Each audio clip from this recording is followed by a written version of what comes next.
All right, Jake. I know you're gonna take this one away. Yeah. Let's talk about this new album from Mothica, Nocturnal.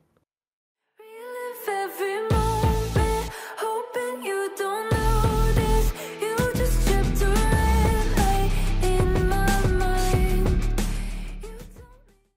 I have a lot to say about it, and it really comes down to the concept.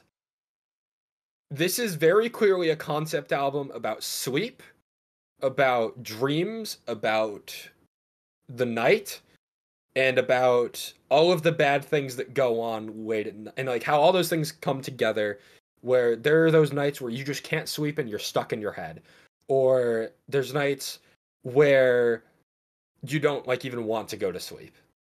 Like you want to Interesting. go to sleep and you don't want to wake up type of thing.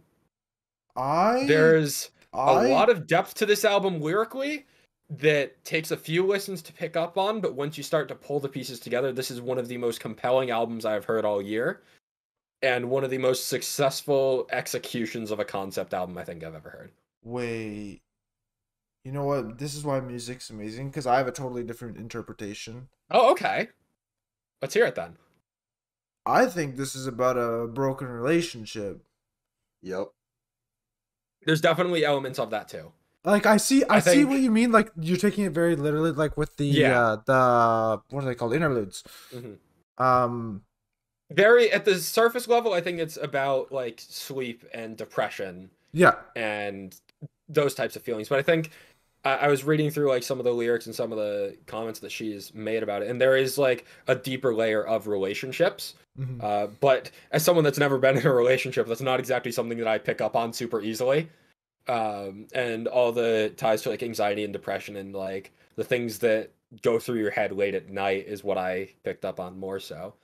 So Um, it's really interesting that you guys both saw that because my interpretation of the album is exactly in the middle of that, where hey, you have anxiety and depression stemming from a broken relationship, and you try to like sleep at night, but your head still keeps racing, and eventually you come to acceptance of the fact that you can't sleep it off, and that's where the last like four tracks come in I think that's with like probably the absinthe, correct. reckoning, fog, and this Yeah, tears. that's the this correct interpretation, I think. this is why music is amazing. I have to say it right Exactly. But here. I think that also This just is goes it to right show here. how well Mothica executed the concept of this album, that there Oh, is sure. so much packed into such a short package. This album is only, I think it's 37 minutes, more or less, The exact with time it three takes me or to four, drive home from work. which is with like three or four interludes in there. So like the actual songs are more or less like 33, 34 minutes. And I the singles were fantastic to start, and the non-singles have only gotten better and better the more I've listened to them. I want to make mention of the final uh, trilogy, so to say. Yes. So this album is kind of built up in trilogies. You have Sleepwalk as the opener, and then three songs before you get to one, three songs before two, and then you get three songs before three, and then you get three songs, and then the closer in Tears. So it's very much structured in that type of a format. And I feel like each one progresses the story a little bit. Where the first section with Nocturnal, Sensitive, and Highlights, to me, the highlight here is Nocturnal, the opening track, which has become my favorite track on the album. It has some of my favorite lyricism and vocal delivery on the album, particularly in the chorus. But the pre-chorus kind of sets up the concept of the album with "I pretend that I'm right till the lights go out." And then you head into the chorus of "Don't got a need for sleep, stuck in a lucid dream, daylight's not for me, that's why I'm not nocturnal. Hate when the morning comes, this life that I'm running from can't fly too close to the sun, that's why I'm nocturnal." I love the delivery on that before the riff kind of kicks in, and then you go through that cycle a few times before just some crazy chugging guitars come in at the end, which surprised the fuck out of me and is one of my favorite moments on this album. Just super heavy guitar riffs out of nowhere, and it builds up to it, which makes it even more satisfying. And then you just go right into a track like Sensitive that's just vibe as hell. Just straight up vibes. Um, Another line in reference to the concept that we've been talking Was about. that I don't go thunder? out, I stay in bed. overthinking in my head. Particularly big relate to that song. I'm sorry for interrupting you, Jake. Yeah, it's all good. And then there's I forget what song this. It's either Highlights or Back of My Mind. I think it's Highlights, where there's one line that's not necessarily related, but I thought it was so cool that I had to make note of it. So it goes, the fucked up things I think about, like maybe I should kill myself. If I fall, will it make a sound if nobody's around? Which is very reminiscent to a certain one of our favorite songs of 2020. Talk to a friend. Yeah. And then the interludes also just keep the story going. The first one, according to your profile, you haven't slept well in 6,337 days. And then you get the second interlude where it says, it appears you are still awake. Reading a bedtime story can help. With thousands of unrealistic portrayals of love to choose from, it's easy to get your hopes up. Before you get into songs called Relive Every Moment, which is a pun on REM sleep. And then bedtime stories, which I just... It's stuff like that that I think is really cool. And I think one of my favorite lyrical moments comes with within bedtime stories and into The Reckoning, I believe. Yes, The Reckoning.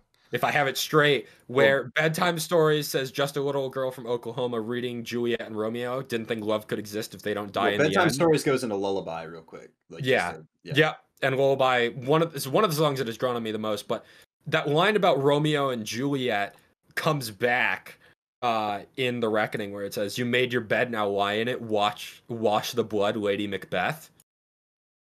So, like, the ties to literature coming back to one another, I thought was really, really neat. And it's not like they're back-to-back songs. It's like you're in the middle of the album, and then that connection comes back a few songs later. I think it just shows how well crafted this album was. Like, meticulously planned story from top to bottom. While we're on The Reckoning, can we talk about the Polyphia feature? Yeah. Yeah. The Reckoning is one of the most bizarre songs I've heard all year, and I love it. I heard the opening of the song, the first 20 seconds or so, before it gets super trippy, and I was like, okay, this is maybe going to be one of my favorite songs, and then that trip before it comes on, and I'm like, what the fuck? Like, what the fuck? Like, actually, what the fuck? Yeah. I wonder if it makes sense that it's following a track called Absinthe, that it gets so trippy. Well, I guess with my perception of, like, everything prior to the interlude 3 being about trying to sleep away or distract yourself from a broken relationship, and then the last 4 tracks being kind of like a very big representation of, like, anger and acceptance, like that part of the grieving process. Interlude 3 is that in the off chance that none of the messages shown in this tape help you fall asleep, you may resort to a state of acceptance. Yeah, exactly. And then it goes into Absinthe, where the first lyrics are, I'm drinking poison and expecting you to die, which, like, felt. You know, that could be another reference to Romeo and Juliet. Yeah, potentially. I hadn't caught on that. I was taking it literally in terms of, like, I'm here drinking and I wish you were dead for, like, doing this to me type of thing. And then, like, followed, like we talked about, by The Reckoning, how then you get upset and envious at the other person and wonder why they did this to you, and then that breaks your trust, which goes into there once was a girl who trusted everyone she met till she passed out, woke up in the lion's den, and then feeling like sleep is the only way that you can get recourse from all that you feel, whether it be existing depression and anxiety resulting from a relationship. When she falls asleep, she controls everything, and Emerald Hurricane rose from the chaos. And then Blood kind of being like, well, almost like a bargaining, almost like, well, am I good enough? If I fix this part of me, will I be good enough for other people? Like, you don't want to let me in type of thing. Like, I don't know who I am anymore. And then Tears being the acceptance part of that grieving process, where it's like, I've tried everything to feel better. What is it? I've tried everything, red wine and suffering, anything to feel less alone.